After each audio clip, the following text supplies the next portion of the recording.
Synopsis: Mama Cat, a brave and resourceful feline known for her beachside rescues, discovers a baby dolphin stranded in a shallow tidal pool after a storm.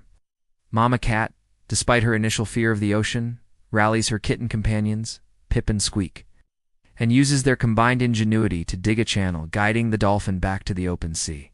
Overjoyed, the grateful dolphin's pod returns the next day, bringing an overflowing bounty of fresh fish as a reward.